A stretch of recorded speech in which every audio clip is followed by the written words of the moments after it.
السلام علیکم ورحمۃ اللہ وبرکاتہ۔ جی ویورز کیسے ہیں؟ اللہ تعالیٰ آپ سب کو سلامت رکھے اور اللہ تعالیٰ ہم سب کو ایمان اور صحت کی بہترین حالت میں رکھے۔ تو چلیے سورۃ الاسراء کے رکوع نمبر 11 کی طرف بڑھتے ہیں۔ اعوذ باللہ من الشیطان الرجیم، بسم اللہ الرحمن الرحیم۔ وما منع، اور نہیں روکا، منع کیا یا مانے ہوئی، الناس لوگوں کے، ان یؤمنوا کہ وہ ایمان لائیں، اس جب جاءہم ان کے پاس آ گئی، الہدا ہدایت، الا مگر، یہ الا کا لفظ آیا اس لیے شروع والا ما جو ہے وہ نہیں کا معنی دے رہا ہے کہ نہیں مانے ہوئی کوئی بھی چیز، نہیں روکا کسی چیز نے کہ وہ لوگ ایمان لے آئیں ہدایت آ جانے کے بعد، مگر ان قالو یہ کہ وہ کہنے لگے کیا بعث اللہ، اللہ نے مبعوث کیا ہے، بھیجا ہے، بشر الرسولہ کسی انسان کو رسول بنا کر، یعنی کہ وہ اس بات پر تعجب کرتے ہیں، اس لیے ایمان نہیں لاتے کہ نبی جو ہے وہ فرشتہ یا جنات میں سے ہونا چاہیے، انسان نہیں ہو سکتے۔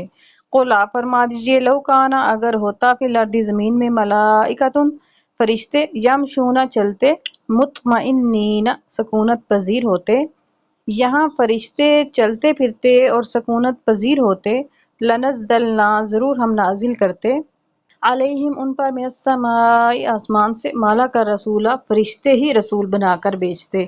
قل آپ فرما دیجئے کفا باللہ اللہ پر کافی ہے، شہیدن گواہ ہونا، بینی میرے درمیان، و بینکم اور تمہارے درمیان، انہ بے شک وہ کانا ہے، بعبادہ اپنے بندوں کو، خبیرہ خوب جاننے والا، بصیرہ خوب دیکھنے والا، اپنے بندوں سے خوب آگاہ ہے، خوب دیکھنے والا ہے۔ ومن یہد اللہ اور جسے ہدایت دے اللہ تعالیٰ، فہو المہتدی وہی ہدایت یافتہ ہے،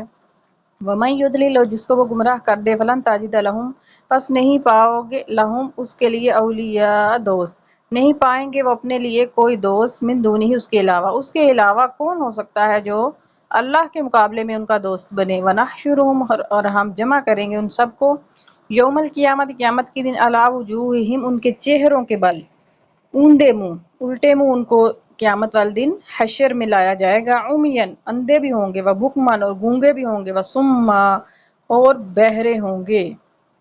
مأواہم ان کا ٹھکانہ جہنم جہنم ہوگا، کلما جب کبھی خبت بجھنے لگے گی، زدنا ہم بڑھا دیں گے، ہم ان کے لیے، سعیرا آگ کا بھڑکنا،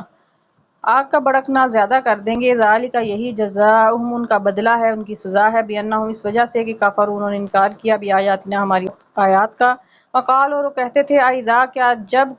کننا ہم ہوں گے، عظامن ہڈیاں، ورفاتن اور ریزہ ریزہ، انا کیا ہم، لمبعوثون ضرور اٹھائے جائیں گے، خلقا جدیدہ ایک نئی پیدائش، یعنی از سر نو ہم اٹھائے جائیں گے۔ وہ اس بات پر مذاقاً یہ کہتے تھے، تمسخر اڑاتے تھے کہ کیا ہم جب ریزہ ریزہ ہو جائیں گے اور ہڈیاں ہو جائیں گے تو ہمیں دوبارہ اٹھایا جائے گا، یعنی ایسا ممکن نہیں ہے۔ اللہ تعالیٰ نے بار بار اس چیز کا یہ جواب ارشاد فرمایا، اولم یروا کیا وہ نہیں دیکھتے، ان اللہ بے شک اللہ تعالیٰ نے، الذی وہی ذات ہے، خلق جس نے پیدا کیا، سماوات آسمانوں کو، والارض اور زمین کو، قادر و قادر ہے، علی اس بات پر، یخلق کہ وہ پیدا کرے، مثلہم ان جیسی، اس جیسی چیزیں پھر وہ پیدا کر دے،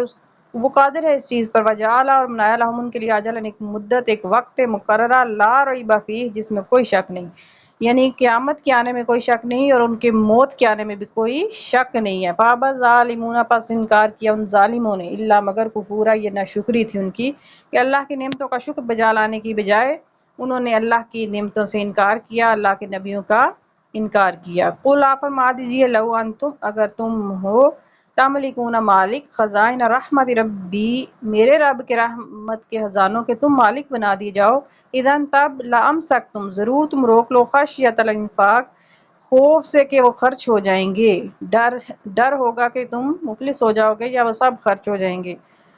وکان الانسان اور انسان ہے، قتورا تنگ دل، بخیل، انسان کی یہ فطرت بھی اللہ تعالیٰ نے بیان فرما دی کہ اگر سارے خزانے بھی انسان کے پاس آ جائیں تو وہ اس کا دل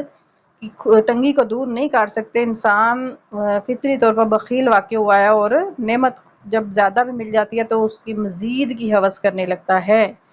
یہاں پر رکوع نمبر 11 مکمل ہوا، انشاءاللہ رکوع نمبر 12 کے ساتھ ملاقات ہوگی۔ اپنا خیال رکھیے اور اپنے اس چینل کا بھی۔ والسلام علیکم ورحمۃ اللہ وبرکاتہ۔